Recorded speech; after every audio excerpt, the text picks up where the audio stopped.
नमस्कार, मैं आपका स्वागत करता हूं इस विशेष कार्यक्रम में। आज चीन के तजानिजिन में हुए 25वें शंघाई सहयोग संगठन SCO शिखर सम्मेलन ने पूरी दुनिया का ध्यान अपनी ओर खींचा है।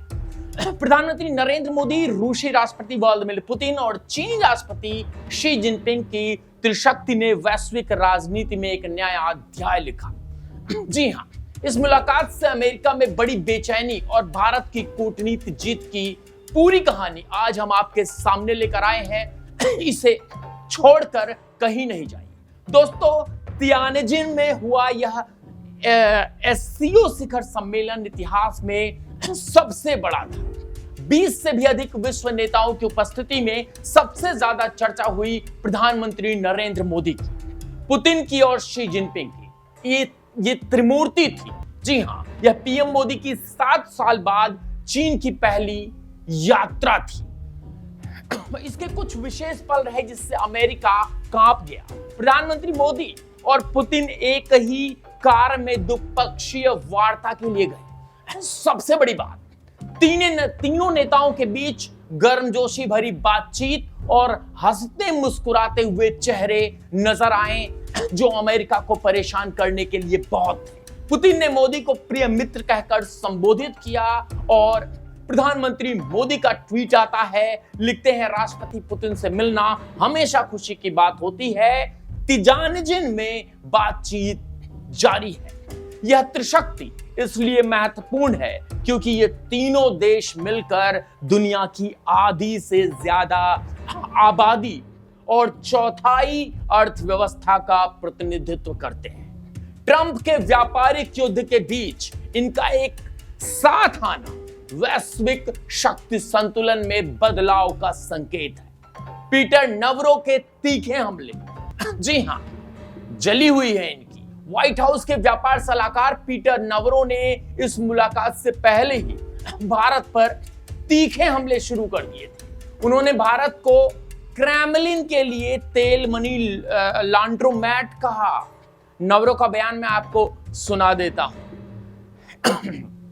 भारत रूसी तेल खरीदकर पुतिन के युद्ध को फंड कर रहा है। भारत कुछ नहीं बल्कि क्रेमलिन के लिए एक लॉन्ड्रोमैट है जो यूक्रेनियों को मार रहा है। यह अमेरिका जैसा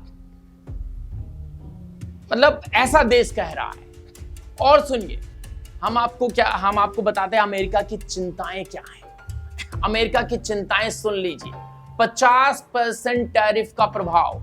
ट्रंप ने भारतीय आयात पर 50% शुल्क लगाया, जिसमें 25 अनुचित व्यापार के लिए और 25 राष्ट्रीय सुरक्षा के नाम पर। भारत चीन रूस गठजोड़ का डर। जी हां दोस्तों, अमेरिका को डर है कि उसकी कड़ी नीतियों के कारण भारत चीन और रूस के करीब जा रहा है। यानी वैश्विक नेतृत्व की चुनौती। SCO को अमेरिका के नेतृत्व वाली वैश्विक व्यवस्था की चुनौती के रूप में देखा जा रहा है। विशेषज्ञों के विचार हैं, ट्रंप के टैरिफ ने भारत को अमेरिकी टोकरी से चीनी टोकरी में अंडे रखने पर मजबूर किया है। JNU के प्रोफेसर संजय भारद्वाज का कहना है, पहलगाम हमले की निंदा और भारत की बड़ी जीत भी हम आपको दिखाते हैं। दरअसल SCO के तियानजिन घोषणा पत्र में सबसे बड़ी जीत भारत को मिली। सभी सदस्य देशों ने 22 अप्रैल के पहलगाम आतंकी हमले की कड़ी निंदा की। तब जब पाकिस्तान के जो है हुक्मरान भी वहां पर बैठे थे। घोषणा पत्र के मुख्य बिंदु बता देता हूं। सदस्य राष्ट्रों ने 22 अप्रैल 2025 को पहलगाम में हुए आतंकी हमले की कड़े शब्दों में निंदा की। मृतकों और घायलों के परिवार के प्रति गहरी संवेदना व्यक्त की। ऐसे हमलों के अपराधियों, आयोजकों और प्रायोजकों को न्याय के कटघरे में लाया जाना चाहिए, ये बात हुई। और सुनिए, इसी बीच पाकिस्तान भी वहां मौजूद था। प्रधानमंत्री मोदी का एक शक्तिशाली संदेश। कुछ देशों द्वारा आतंकवाद का खुलेआम समर्थन क्या हमें स्वीकार हो सकता है? हमें एक स्वर में कहना होगा कि आतंकवाद पर कोई भी डबल स्टैंडर्ड स्वीकार नहीं होगा। पाकिस्तान का अलगाव। अब सुनिए, प्रधानमंत्री मोदी यही नहीं रुके। आगे मैं आपको बता देता हूं, पाकिस्तान के पीएम शहबाज शरीफ के सामने प्रधानमंत्री मोदी ने पाकिस्तान को बिना नाम लिए लगाया और चीन की मिट्टी पर पाकिस्तान की किरकिरी कर दी। मैं कोई गोदी मीडिया नहीं, जो सच है वो दिखा रहा हूं। पीएम मोदी पुतिन शहबाज के पाक से ऐसे गुजरे जैसे उनका अस्तित्व ही ना हो। कुछ विजुअल्स भी सामने आ रहे हैं। भारत के लिए एससीओ का मतलब हम आपको बता दें, दरअसल प्रधानमंत्री मोदी ने स्पष्ट किया कि भारत के लिए एससीओ का क्या मतलब है। एस फॉर सिक्योरिटी यानी सुरक्षा, सी फॉर कनेक्टिविटी यानी कनेक्शन और ओ फॉर अपॉर्चुनिटी यानी अवसर। इस शिखर सम्मेलन को नई विश्व की शुरुआत माना जा रहा है। चीन के राष्ट्रपति शी जिनपिंग ने अपने भाषण में क्या कहा, यह भी आपको जानना चाहिए। हम आपको बता दें, उन्होंने कहा कि हमें शीत युद्ध की मानसिकता, सुनिए, शीत युद्ध की मानसिकता, गुटबाजी और धमकाने वाले व्यवहार का विरोध करना चाहिए। शीत युद्ध मतलब टैरिफ, भारत चीन संबंधों में सुधार, ये बौखला जाएगा अमेरिका। सुनिए, 7 साल बाद मोदी शी की मुलाकात हुई है और भागीदारी बने हैं, प्रतिद्वंदी नहीं, वो भागीदारी बने हैं। शी जिनपिंग का संदेश सुनिए। शी जिनपिंग कहते हैं सीधी उड़ानों की बहाली पर सहमति। जी हां, 2026 ब्रिक्स शिखर सम्मेलन के लिए शी जिनपिंग को भारत का न्योता भी मिला है। भारत रूस रिश्तों की मजबूती की बात करें तो पुतिन ने कहा, कठिन समय में भारत और रूस कंधे से कंधा मिलाकर खड़े हैं। अमेरिका की तो जलनी थी भाई, अमेरिका की तो जलनी थी। दिसंबर में 23वीं भारत रूस शिखर बैठक की तैयारी चल रही है और यूक्रेन युद्ध पर शांति के लिए भारत की पहल की प्रशंसा भी हुई।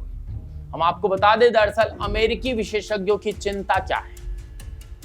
अमेरिकी विशेषज्ञों की चिंता है कि यह समूह उन देशों का है जिन्हें पश्चिम, खासकर अमेरिका ने काफी जो है नाराज किया है। चीन इन्हें एक साथ लेकर वैश्विक शासन पर अपना बयान दे रहा है और जिसमें सिमनसन सेंटर का यूनसन कहा जा रहा है। सेक्स, अगर हम आगे की बात करें तो भारत के जीत के कुछ मायने हैं दोस्तों, ऐसे नहीं। यहाँ कुछ कुमार टाइप लोग पत्रकारिता नहीं कर रहे हैं, यहाँ पर मैं हूं और सच बता रहा हूं। कूटनीतिक सफलता भारत को मिली, पहलगाम हमले की अंतरराष्ट्रीय निंदा की गई है।